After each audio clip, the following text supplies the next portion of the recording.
الحمد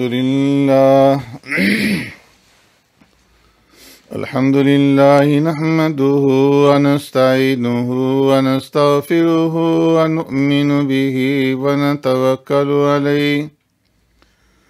ونعوذ بالله من شرور أنفسنا ومن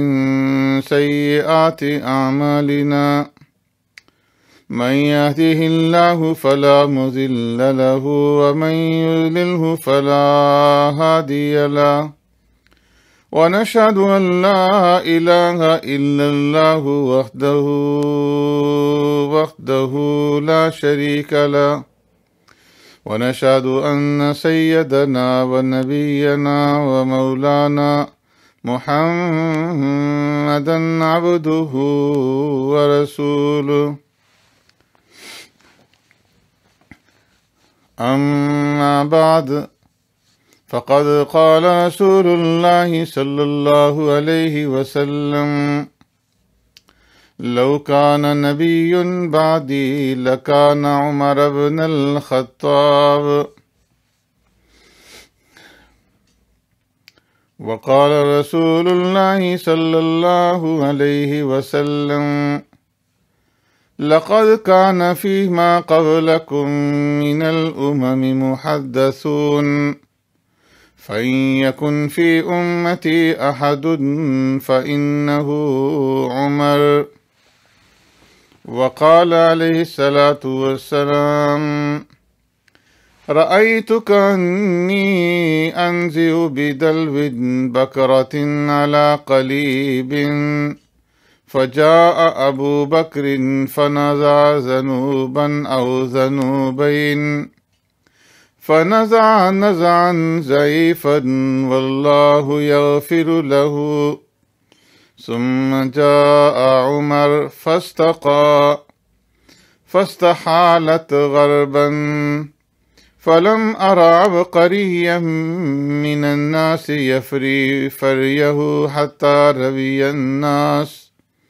وضربوا العتم أو كما قال عليه الصلاة والسلام صدق رسول الله صلى الله عليه وسلم يا رب صل وسلم دائما أبدا على حبيبك خير الخلق كلهم هو الحبيب الذي ترجى شفاعته لكل هول من الأهوال مقتحم۔ حضرت عقبہ ابن عامر رضی اللہ تعالیٰ عنہ فرماتے ہیں کہ پیارے پیغمبر صلی اللہ علیہ وسلم نے ارشاد فرمایا اگر میرے بعد کوئی نبی ہوتا تو عمر بن خطاب رضی اللہ تعالیٰ عنہ ہوتا۔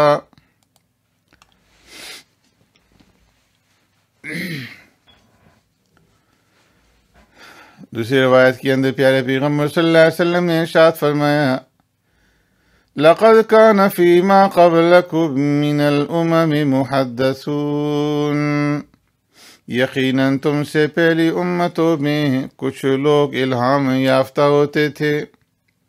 فَإِن يَكُنْ فِي أُمَّتِي أَحَدٌ فَإِنَّهُ عُمَرٌ، اگر میری امت میں کوئی ہے تو وہ عمر ہے۔ آمنت باللہ وبآیاتہ، میرے محترم دوستو، بزرگوں، بھائیوں، میرے معزز سامعین و ناظرین،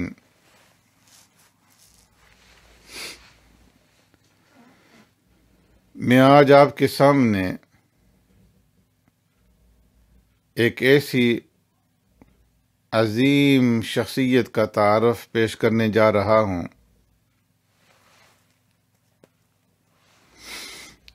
جس کو سید الاولین والآخرین، سید الرسل، سید الانبیاء، جناب محمد الرسول اللہ صلی اللہ علیہ وسلم نے خاص طور پر اللہ تبارک و تعالی سے مانگا۔ ایک ایسی دراز قد شخصیت کہ جو عوام میں کھڑے ہوں تو یوں دکھائی دے جیسے کسی سواری پر بیٹھے ہوں، سرخ اور سفید رنگ، باروب چہرہ، گھنی داڑھی اور بڑی بڑی روبدار مونچھیں، جن کے سرے سرخ رنگ کے تھے، گٹھا ہوا جسم، شازور، خوددار، بلند حوصلہ، معاملہ فہم، فن صفا گری سے آشنا، پہلوانی اور نسب دانی کے ماہر، سفارت کے فرائض سر انجام دینے میں حیرت انگیز مہارت رکھنے والے، ایسی شخصیت کہ جسے بارہا سربراہان مملکت کے درباروں میں سفیر بنا کر بھیجا گیا، ایسی شخصیت جسے پیارے پیغمبر صلی اللہ علیہ وسلم نے اسلام کی سربلندی کے لیے اللہ تبارک و تعالی سے مانگ کر کے لیا، ایسی شخصیت جس کے دائرہ اسلام میں داخل ہونے سے مسلمانوں کے دلوں میں خوشی کی لہر دوڑ گئی اور مشرکین مکہ کے ہر گھر میں صف ماتم بچھ گئی، ایک ایسی شخصیت جس نے اسلام قبول کرنے کے بعد بیت اللہ شریف میں علانیہ عبادت کرنے کا جرأت مندانہ اقدام کیا، ایسی شخصیت جس نے مدینہ طیبہ کی طرف ہجرت کرتے ہوئے قریش مکہ کی آنکھوں میں آنکھیں ڈال کر کے کہا کہ میں آج مکہ چھوڑ کر کے مدینہ منورہ جا رہا ہوں، جس نے اپنے بچوں کو یتیم اور اپنی بیوی کو بیوہ اور اپنی ماں کو غمزدہ کرنا ہے تو میرا راستہ روک کر اپنے دل کے ارمان پورے کر لے، ایک ایسی عظیم المرتبت شخصیت کہ جس نے اپنے دور خلافت میں پہلی مرتبہ مرکزی بیت المال کا نظام قائم کیا، ایک ایسی شخصیت جس نے عامت الناس کو انصاف مہیا کرنے کے لیے عدالتیں قائم کیں اور قاضی مقرر کیے، ایسی شخصیت جس نے روئے زمین پر سن ہجری اور تاریخ کا نظام قائم کیا جو آج تک جاری و ساری ہے، ایک ایسی شخصیت جس نے لشکر اسلام کو منظم کرنے کے لیے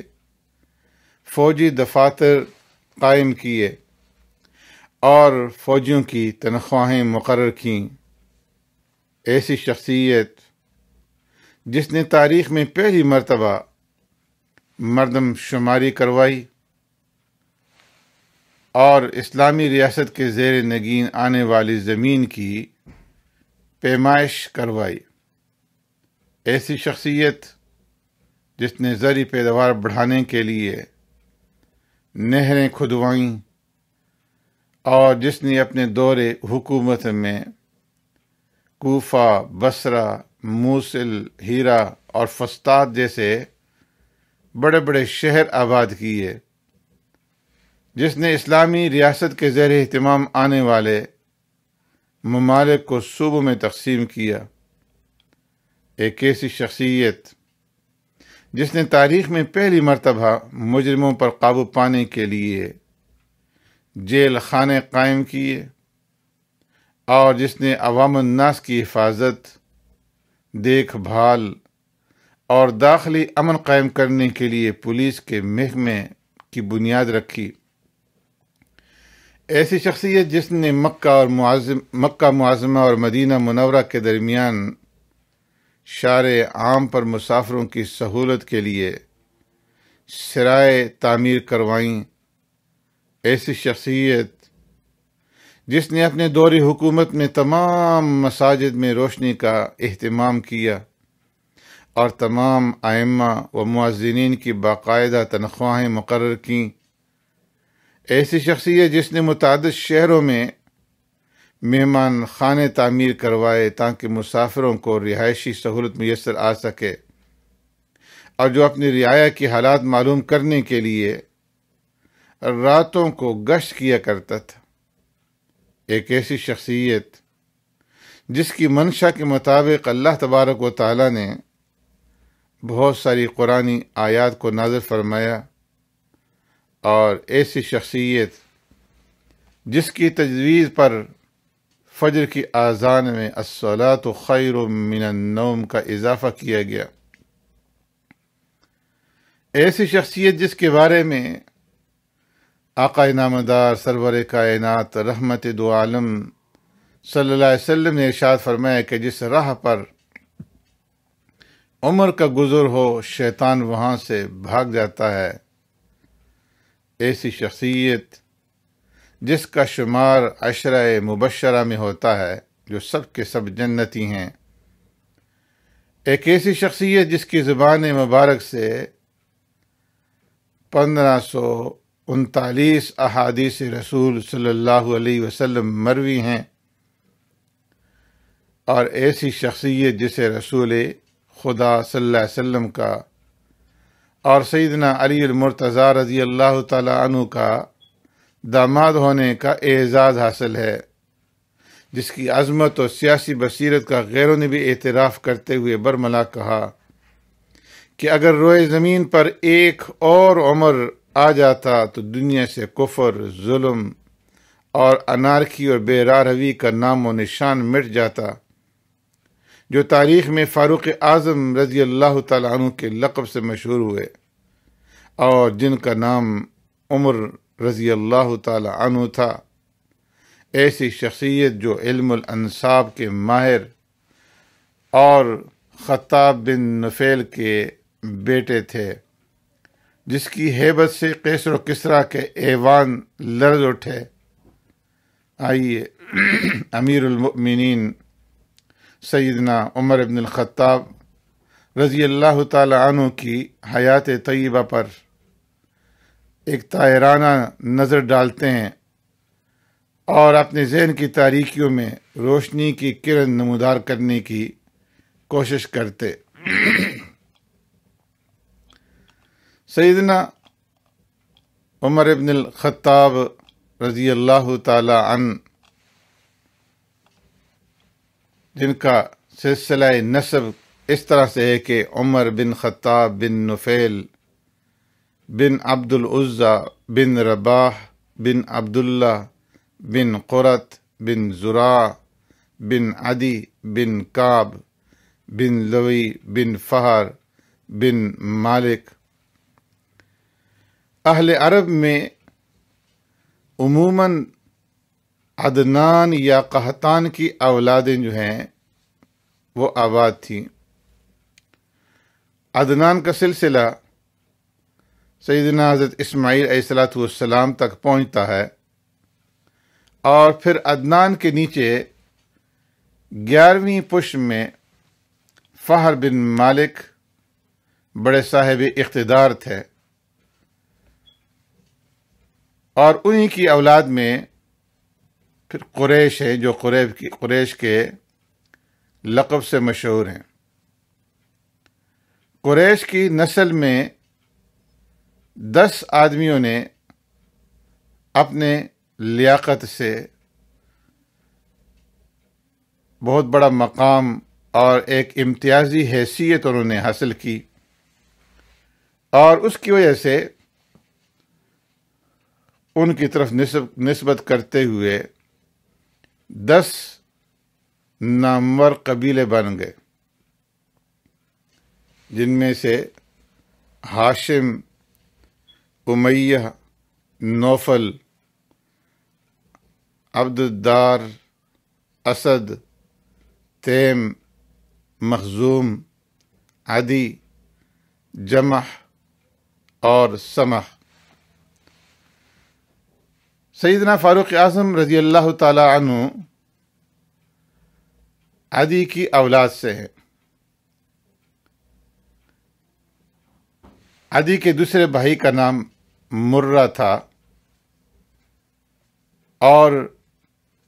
یہ پیارے پیغمبر صلی اللہ علیہ وسلم کے اجداد میں سے ہیں۔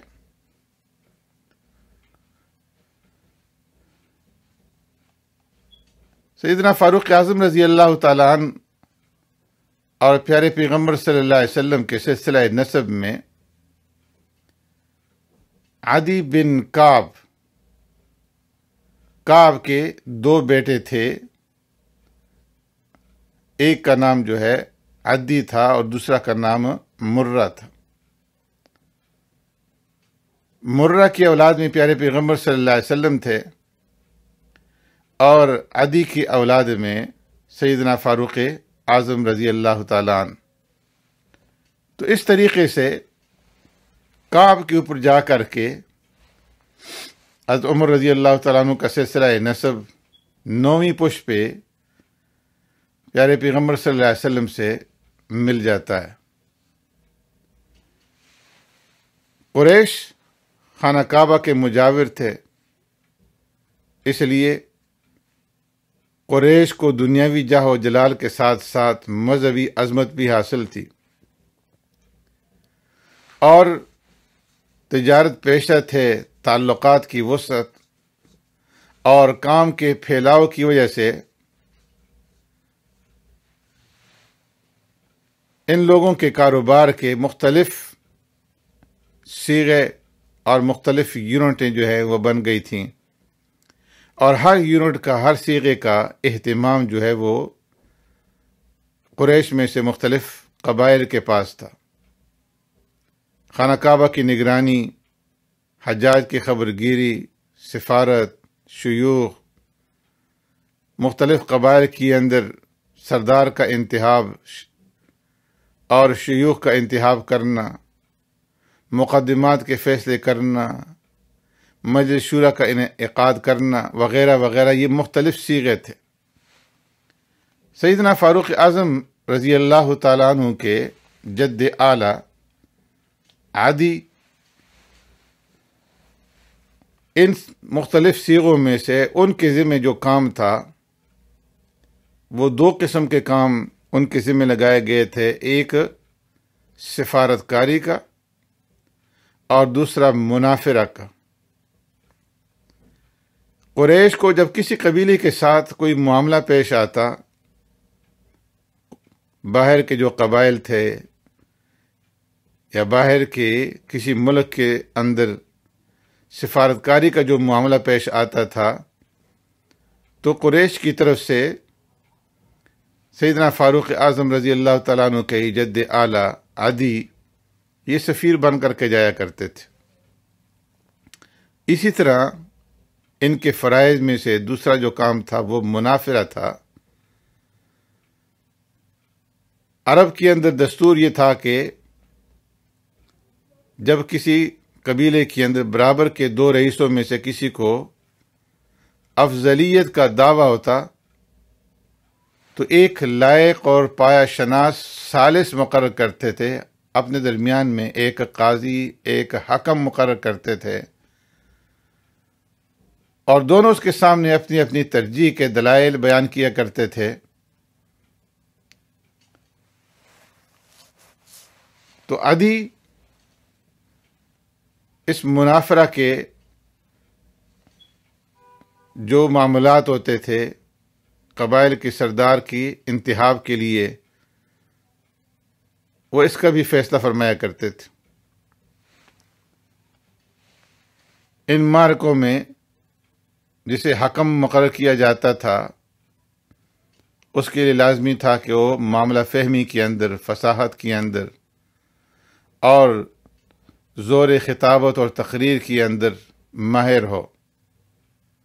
تو یہ دونوں منصب عدی کے خاندان میں، عدی کے بعد نسلاً بعد نسل چلتے چلتے سیدنا فاروق اعظم رضی اللہ تعالیٰ عنہ کے جد امجد نفیل بن عبد العزیٰ تک پہنچے۔ نفیل بن عبد العزیٰ جو فاروق اعظم رضی اللہ تعالیٰ عنہ کے جد امجد تھے، انہوں نے بھی اپنے اسلاف کی طرح ان خدمتوں کو نہایت قابلیت کے ساتھ انجام دیا۔ اور اس وجہ سے بڑے عالی رتبہ لوگوں کے مقدمات ان کے پاس فیصلہ کرنے کے لیے آتے تھے۔ پیارے پیغمبر صلی اللہ علیہ وسلم کے جد امجد عبد المطلب اور حرب بن امیہ میں جب نزاع پیدا ہوا ریاست کے معاملے پر، تو دونوں نے نفیل ہی کو اپنا حکم اور اپنا قاضی مقرر کیا فیصلے کے لیے۔ تو نفیل نے عبد المطلب کے حق میں فیصلہ دے دیا۔ سیدنا فاروق اعظم رضی اللہ تعالیٰ عنہ کے جد امجد نفیل کے 2 بیٹے تھے، ایک کا نام عمر تھا اور دوسرا کا نام خطاب۔ خطاب کے مقابلے میں عمر کوئی زیادہ قابلیت نہیں رکھتا تھا، لیکن عمر کا پھر ایک بیٹا تھا جن کا نام زید تھا۔ وہ نہایت ہی اعلیٰ درجہ کے شخص تھے اور ان ممتاز بزرگوں میں سے تھے کہ جنہوں نے پیارے پیغمبر صلی اللہ علیہ وسلم کی بعثت سے پہلے اپنے اتحاد سے بت پرستی کو ترک کر دیا تھا اور وہ موحد بن گئے تھے۔ زید بت پرستی اور رسوم جاہلیت کو علانیہ طور پر برا کہتے تھے اور لوگوں کو دین ابراہیمی کی ترغیب دلاتے تھے۔ اس پر تمام لوگ ان کے دشمن ہو گئے، اور ان دشمنوں میں ان کا اپنا چچا حضرت عمر رضی اللہ تعالیٰ عنہ کے والد خطاب سب سے زیادہ سرگرم تھے۔ خطاب نے زید کو اس قدر تنگ کیا کہ وہ مجبور ہو کر کے مکہ معظمہ سے نکل گئے اور مکہ سے قریب ایک حرا کا مقام ہے، وہاں جا کر کے آباد ہو گئے۔ بعض روایات کے اندر آتا ہے کہ خطاب نے دوسرے سرداران کے ساتھ مل کر کے ان کو خود وہاں سے مکہ سے نکالا تھا اور حرا کے اندر جا کر کے اسے وہاں پر جو ہے رہنے پر مجبور کر دیا تھا۔ تو زید وہاں سے کبھی کبھار چھپ چھپا کر کے کعبہ کی زیارت کو آتے، اور انہوں نے وحدانیت کے اوپر جو اشعار کہے ہیں ان کے اشعار آج بھی موجود ہیں، جس میں سے 2 شعر یہ ہیں کہ اربا واحدا ام الف رب، اربا واحدا ام الف رب، ادین اذا تقسمت الامور، ترکت اللات والعزى جميعا كذلك يفعل الرجل البصیر۔ اس نے کہا کہ ایک خدا کو مانوں یا ہزاروں کو، جبکہ امور تقسیم ہو گئے ہیں۔ ترکت اللات والعزى جميعا، میں نے لات اور عزا سب کو خیر آباد کہہ دیا، سب کو چھوڑ دیا ہے۔ یہ لات اور عزا ان کے بڑے بڑے بتوں کے نام تھے۔ تو کہا ترکت اللات والعزى جميعا، میں نے لات اور عزا سب کو چھوڑ دیا ہے۔ کذالک یفعل الرجل البصیر، اور سمجھدار آدمی ایسا ہی کرتا ہے۔ خطاب حضرت عمر فاروق رضی اللہ تعالیٰ عنہ کے والد، یہ بھی قریش کے ممتاز آدمیوں میں سے تھے۔ ان کے درمیان میں جو قبیلہ عدی ہے اور بنو عبد الشمس میں ایک زمانے سے دشمنی چلی آتی تھی۔ عبد الشمس کا خاندان بڑا تھا، تو اس وجہ سے ان کو غلبہ رہتا تھا۔ تو عدی کے تمام خاندان نے، جس میں خطاب بھی شامل تھے، مجبور ہو کر کے بنو سہم کے ساتھ معاہدہ کیا اور ان کے دامن میں جا کر کے پناہ لی۔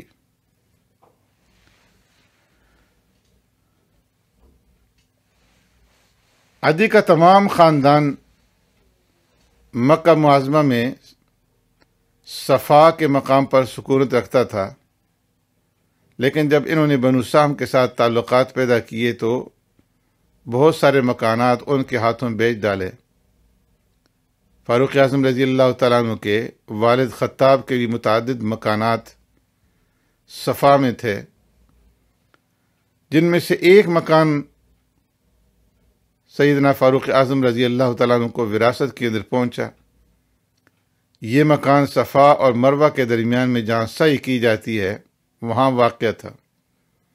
تو فاروق اعظم رضی اللہ تعالیٰ عنہ نے اپنے دور خلافت کے اندر اسے گرا کر کے حاجیوں کے اترنے کے لیے اس جگہ کو ہموار کر دیا، میدان بنا دیا۔ بعض دکانیں اس کے بعد بھی ایک عرصے تک فاروق اعظم رضی اللہ تعالیٰ عنہ کے خاندان کے قبضہ میں رہی۔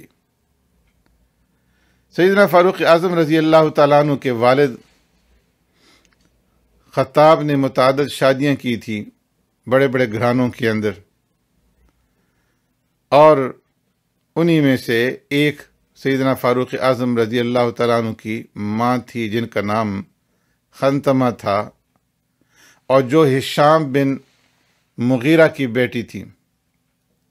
مغیرہ بھی بڑے رتبے کے آدمی تھے، بڑے مرتبے والے، عہدے والے۔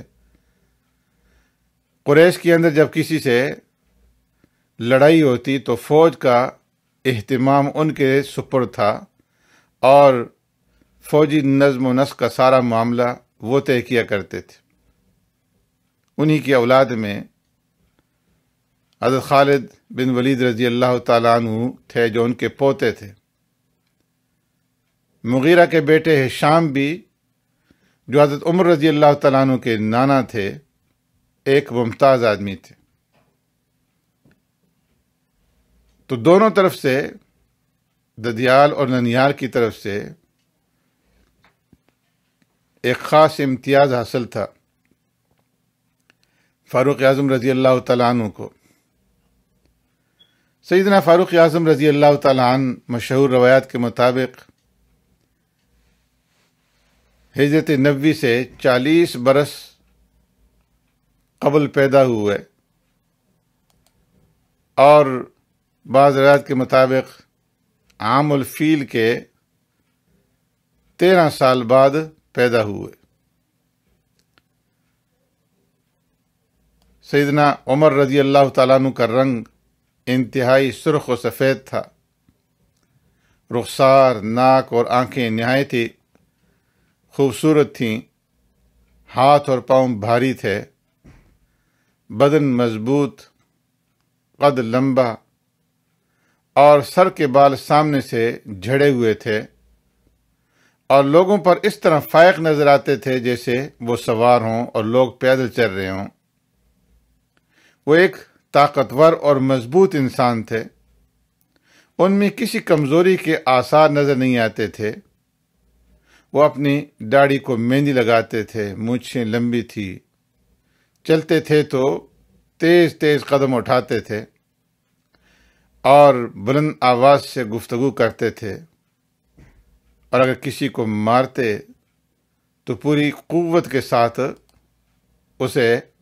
مارا کرتے تھے۔ سیدنا فاروق اعظم رضی اللہ تعالیٰ عنہ کی ولادت اور بچپن کی حالات کے بارے میں زیادہ تذکرہ موجود نہیں ہے۔ جس وقت سیدنا فاروق اعظم رضی اللہ تعالیٰ عنہ سن رشد کو پہنچے تو ان کے والد نے ان کے سپرد جو خدمت کی وہ اونٹوں کو چرانا تھا۔ اونٹوں کو چرانا عرب کے اندر کوئی معیوب چیز نہیں سمجھا جاتا تھا، بلکہ قومی شعار تھا۔ تو فاروق اعظم رضی اللہ تعالیٰ عنہ جب شعور کی عمر کو پہنچے تو والد نے اونٹوں کے چرانے کی خدمت ان کے سپرد کر دی، اور اسی طریقے سے روایت کے اندر یہ بھی آتا ہے کہ وہ اپنی خالہ کی بکریاں جو ہے وہ بھی چرایا کرتے تھے۔ خطاب نہایت ہی بے رحمی کے ساتھ ان کے ساتھ سلوک کرتا تھا۔ حضرت عمر رضی اللہ تعالیٰ عنہ تمام دن اونٹ چرانے کا کام لیتے، اور جب کبھی تھک کر کے دم لینا چاہتے تو سزا دیتا اس کا والد، جس میدان میں حضرت عمر رضی اللہ تعالیٰ عنہ کو یہ مصیبت انگیز خدمات انجام دینی پڑتی تھی، اس کا نام زجنان تھا، جو مکہ معظمہ کے قریب تقریباً 10 میل کے فاصلے پر واقع تھا۔ خلافت کے زمانے میں ایک مرتبہ فاروق اعظم رضی اللہ تعالیٰ عنہ کا ادھر سے گزر ہوا تو ان کو اپنا وہ بچپن کا وقت یاد آیا، نہایت ہی عبرت ہوئی، آنکھوں سے آنسو جاری ہو گئے۔ اب دیدہ ہو کر کے فرمایا کہ اللہ اکبر، ایک وہ زمانہ تھا کہ میں نمدہ کا کرتا پہنے ہوئے اونٹ چرایا کرتا تھا، اور تھک کر بیٹھ جاتا تو باپ کے ہاتھ سے مار کھاتا تھا، اور آج اللہ تبارک و تعالیٰ نے مجھے یہ دن دکھلایا ہے کہ اللہ کے سوا کوئی میرے اوپر حاکم نہیں ہے۔ حضرت سعید ابن مسیب رحمۃ اللہ تعالیٰ علیہ فرماتے ہیں کہ جب سیدنا عمر رضی اللہ تعالیٰ عنہ حج کے لیے تشریف لے گئے تو زجنان نامی جگہ پر پہنچے تو بلند آواز سے کہنے لگے، نہیں ہے معبود مگر اللہ، جو نہایت ہی بلند اور عظیم ہے، جسے چاہتا ہے اور جو چاہتا ہے عطا فرماتا ہے۔ میں اس وادی میں خطاب کے اونٹ چرایا کرتا تھا، اور ان دنوں میں بہت بڑا کوٹ نما جبہ پہنا کرتا تھا۔ میرے والد خطاب بڑا سخت گیر تھا، مجھ سے اتنا کام لیتا کہ میں تھک جاتا، اور اگر مجھ سے کوئی غلطی ہو جاتی، کوتاہی ہو جاتی تو مجھے مارتا تھا۔ آج میرے اور میرے اللہ کے درمیان کسی کی حاکمیت نہیں ہے۔ اور پھر سیدنا فاروق اعظم رضی اللہ تعالیٰ عنہ نے اس موقع پر یہ اشعار پڑھے، لا شیء مما ترى تبقى بشاشته يبقى الالہ ويرد المال والولد۔ فرمایا ہر وہ چیز جس کی چمک تو دیکھ رہا ہے ختم ہونے والی ہے، صرف اللہ ہی باقی رہے گا۔ ہر قسم کا مال اور اولاد ختم ہو جانے والی چیزیں۔ لم تغنی عن ہرمز یوما خزائنہ والخلد قد خاولت عاد فما خلدوا۔ فرمایا ہرمز کے جملہ خزانے ایک دن بھی اس کا دفاع نہ کر سکے، اور قوم عاد نے ہمیشہ رہنے کا ارادہ کیا لیکن وہ ہمیشہ زندہ نہ رہ سکے۔ ولا سلیمان اذ تجری الریاح له والانس والجن فیما بینہما برد۔ حضرت سلیمان علیہ السلام بھی زندہ نہ رہ سکے، حالانکہ ہوائیں، انسان اور جنات سب ان کے پیام رسانی پر مامور تھے۔ أين الملوك التي كانت نواهلها من كل أوب إليها راكب يفد۔ فرمایا وہ بادشاہ کہاں ہیں جن کے اونٹوں کے ریوڑ ہر جہت سے انہی کی طرف ہاں کر کے لائے جاتے تھے۔ خوض هنالك مورود بلا كذب لا بد من ورده یوما کما وردو۔ یہاں موت کا ایک حوض ہے جس میں بلا شبہ ہر ایک کو اترنا ہے، جس طرح یہ لوگ اس میں گر گئے اسی طرح ہر شخص اس میں گرے گا۔ سیدنا عمر بن الخطاب رضی اللہ تعالیٰ عنہ نہ صرف اپنے باپ کے لیے اونٹ چراتے تھے بلکہ اپنی خالہ کی بکریاں بھی چرایا کرتے تھے، اور ان کی خالہ بنو مخزوم قبیلے میں سے تھی۔ سیدنا عمر فاروق رضی اللہ تعالیٰ عنہ خود بیان فرماتے ہیں کہ ایک دن اپنے دور خلافت میں میرے دل کے اندر ایک خیال پیدا ہوا کہ میں امیر المومنین ہوں اور مجھ سے افضل اور کوئی نہیں ہے، تو اس لیے میں نے اپنے آپ کو، اپنی حیثیت کو باور کرانے کے لیے لوگوں کے مجمع کے درمیان میں کھڑے ہو کر کے اعلان کیا، اور اپنے آپ سے مخاطب ہو کر کے کہا کہ اے ابن خطاب، تو وہی ہے جو اپنی خالہ کی بکریاں چرایا کرتا تھا اور میری خالہ بنو مخزوم سے تھیں۔ ایک روایت کے اندر ہے کہ ایک دن سیدنا عمر فاروق رضی اللہ تعالیٰ عنہ نے نماز کے وقت جب لوگ نماز کے لیے مسجد میں جمع ہو گئے اور نماز کے لیے تکبیر کہی گئی تو سیدنا عمر فاروق رضی اللہ تعالیٰ عنہ ممبر پر چڑھ گئے، اللہ کی حمد و ثنا بیان کی، پیارے پیغمبر صلی اللہ علیہ وسلم پر درود پڑھا اور پھر کہا کہ اے لوگو، میں اپنی خالہ کی بکریاں چرایا کرتا تھا، وہ مجھے اس کے عوض میں ایک مٹھی کھجور یا منقع دے دیا کرتی تھیں، وہ دن دیکھیے اور آج کا دن دیکھیے۔ یہ فرما کر کے آپ ممبر سے نیچے اتر آئے۔ حضرت عبد الرحمن ابن عوف رضی اللہ تعالیٰ عنہ نے عرض کیا، امیر المومنین، آج تو آپ نے خود اپنی برائی بیان کر دی۔ یہ سن کر سیدنا فاروق اعظم رضی اللہ تعالیٰ نے فرمایا کہ افسوس تیرے لیے ابن عوف،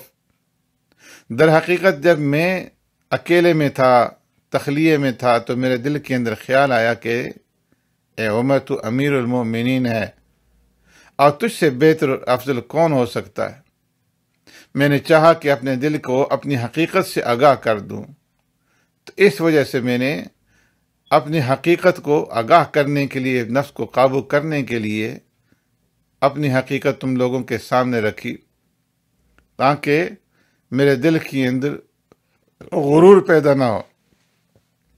اور میں نے چاہا کہ میں اپنے آپ کو پست کر دوں۔ سیدنا فاروق اعظم رضی اللہ تعالیٰ عنہ کا شباب کا زمانہ، جوانی کا زمانہ جب شروع ہوا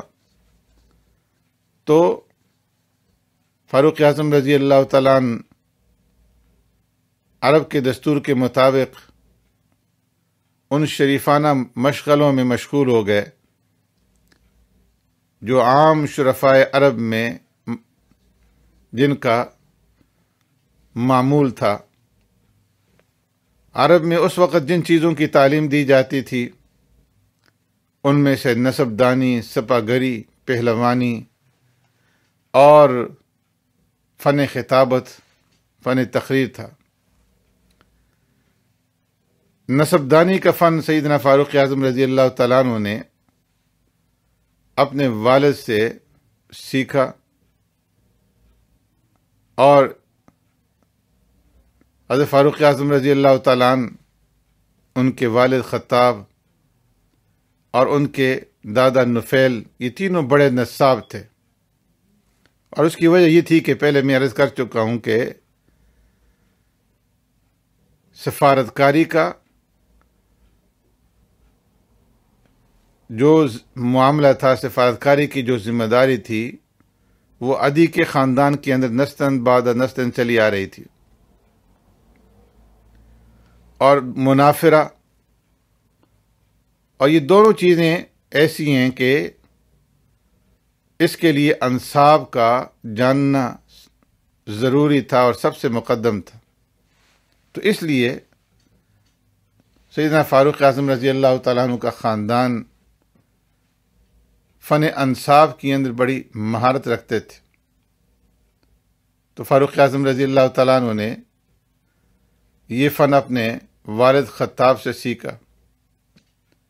پہلوانی اور کشتی کے فن میں بھی آپ نے کمال حاصل کیا، اور عکاظ کے دنگل میں مارے کی کشتیاں جو ہیں ان کے اندر شریک ہوتے تھے، کشتیاں لڑتے تھے۔ عکاظ اس وقت جبل عرفات کے پاس ایک مقام تھا جہاں سال کے سال میلہ لگا کرتا تھا، سالانہ وہاں پر میلہ منعقد ہوتا تھا، اور تمام عرب کے لوگ اہل فن وہاں پہ جمع ہو کر کے اپنے اپنے کمالات کے جوہر جو ہے وہ دکھلایا کرتے تھے، اور اس میلے کے اندر وہی لوگ شریک ہو سکتے تھے جو کسی فن کے اندر کمال رکھتے ہوں۔ تو فاروق اعظم رضی اللہ تعالیٰ عنہ بھی اس میلے کے اندر شریک ہوتے تھے۔ اسی طرح شاہ سواری کے اندر بھی انہیں کمال حاصل تھا۔ اپنے گھوڑے کے اوپر اچھل کر کے سوار ہوتے تھے اور جم کر کے بیٹھ جاتے تھے۔ اسلام لانے سے پہلے قریش نے سیدنا فاروق اعظم رضی اللہ تعالیٰ عنہ کو سفارت کا منصب بھی دے دیا تھا، اور یہ منصب اس شخص کو مل سکتا تھا جو قوت تقریر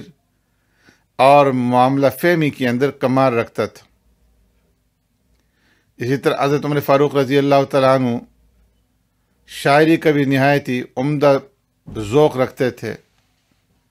اور تمام مشہور شعراء کے چیدہ چیدہ اشعار سیدنا فاروق اعظم رضی اللہ تعالیٰ عنہ کو یاد تھے۔ فاروق اعظم رضی اللہ تعالیٰ عنہ نے اسی زمانے کے اندر لکھنا پڑھنا بھی سیکھ لیا تھا، اور یہ وہ خصوصیت تھی کہ جو اس زمانے میں بہت کم لوگوں کو حاصل ہوتی تھی۔ علامہ بلازری نے سندن یہ بات لکھی ہے کہ جب پیارے پیغمبر صلی اللہ علیہ وسلم مبعوث ہوئے تو قریش کے تمام قبیلے میں صرف 17 آدمی تھے کہ جو لکھنا پڑھنا جانتے تھے، اور ان 17 آدمیوں میں سے ایک سیدنا فاروق اعظم رضی اللہ تعالیٰ عنہ تھے۔ ان تمام فنون کو سیکھنے کے بعد سیدنا فاروق اعظم رضی اللہ تعالیٰ عنہ فکر معاش کی طرف متوجہ ہوئے، اور عرب کے اندر معاش کا ایک بہت بڑا ذریعہ تجارت کا تھا، اس لیے فاروق اعظم رضی اللہ تعالیٰ عنہ نے بھی یہی تجارت کا شغل اختیار کیا، اور تجارت کی غرض سے آپ شام، یمن اور مختلف ملکوں کے اندر گئے، مختلف ملکوں کا آپ نے تجارتی سفر کیا، اور ان سفروں کے درمیان میں بڑے بڑے لوگوں سے آپ کی ملاقات ہوئی۔ فاروق اعظم رضی اللہ تعالیٰ عنہ خودداری، بلند حوصلگی، تجربہ کاری، معاملہ دانی، ان تمام اوصاف کے اندر اسلام قبول کرنے سے پہلے ہی کمال حاصل کر چکے تھے، اور مختلف ممالک کا جو آپ نے سفر کیا تھا، اس سفر کی وجہ سے آپ کے اس علم کے اندر، اس کمال مہارت کے اندر زیادہ کمال پیدا ہو گیا تھا۔ قریش نے ان کو سفارت کے منصب پر مامور کیا۔ قبائل کے اندر جب کوئی پرخطر معاملہ پیش آتا تھا تو سیدنا فاروق اعظم رضی اللہ تعالیٰ عنہ کو سفیر بنا کر کے بھیجا کرتے تھے۔ سیدنا فاروق اعظم رضی اللہ تعالیٰ عنہ نے دور جاہلیت ہی میں مکی معاشرے میں اپنا ایک خاص مقام پیدا کر لیا تھا، اور پیش آمدہ مسائل میں فیصلہ کن کردار ادا کرتے تھے۔ انہیں سرداری کی عظمت اپنے آباء و اجداد سے وراثت میں ملی تھی۔ قریش ان کے دادا نفیل بن عبدالعزیٰ کو اپنے معاملات میں ثالث مانتے تھے، اور ان کے جد اعلیٰ کعب بن لؤی اہل عرب میں بہت عظیم مرتبے اور شان کے مالک تھے۔ اہل عرب نے ان کی تاریخی وفات سے عام الفیل تک کے حالات قلم بند کیے۔ سیدنا فاروق اعظم رضی اللہ تعالیٰ عنہ اپنے آباء و اجداد سے وراثت میں جو معنوی اثاثہ پایا، اس نے ان میں تجربہ، عقل مندی، عرب کے حالات کی معرفت اور زندگیوں کے نشیب و فراز سے آشنائی پیدا کر دی۔ اس کے علاوہ قدرت کی طرف سے بڑا نادر دل اور دماغ فاروق اعظم رضی اللہ تعالیٰ عنہ نے پایا تھا، اور بڑے ذہین فتین واقع ہوئے تھے۔ اس لیے لوگ اپنے جھگڑے نمٹانے کے لیے بھی سیدنا فاروق اعظم رضی اللہ تعالیٰ عنہ کی طرف رجوع کرتے تھے، اور فاروق اعظم رضی اللہ تعالیٰ عنہ ان کے جھگڑے نمٹایا کرتے تھے۔ سیدنا فاروق اعظم رضی اللہ تعالیٰ عنہ بڑے دانا، فصیح، بلیغ، عمدہ رائے رکھنے والے اور طاقتور، بردبار، شریف النفس سردار، اور اپنی حجت و دلیل میں طاقت اور وزن رکھنے والی شخصیت۔ یہی وجہ تھی کہ قریش نے انہیں اپنا سفیر مقرر کر رکھا تھا، اور جب کسی قبیلے سے مفاخر بیان کرنے کا مقابلہ ہوتا تھا تو اس کے لیے بھی سیدنا عمر رضی اللہ تعالی عنہ ہی جایا کرتے تھے۔ علامہ ابن جوزی رحمۃ اللہ تعالیٰ علیہ فرماتے ہیں کہ سفارت کا منصب سیدنا عمر رضی اللہ تعالیٰ عنہ کو تفویض کیا گیا تھا جب قریش یا کسی اور قبیلے کے درمیان میں لڑائی کی آگ بھڑک اٹھتی تو سیدنا عمر رضی اللہ تعالیٰ عنہ کو سفیر بنایا جاتا تھا، اور اگر کہیں مفاخر بیان کرنے ہوتے تو تب بھی سیدنا عمر رضی اللہ تعالیٰ عنہ کو منتخب کیا جاتا تھا اور ان کی سفارت کی کوئی مخالفت نہیں کرتا تھا۔ سبحانک اللہم بحمدک نشہد ان لا الہ الا انت نستغفرک ونتوب الیک۔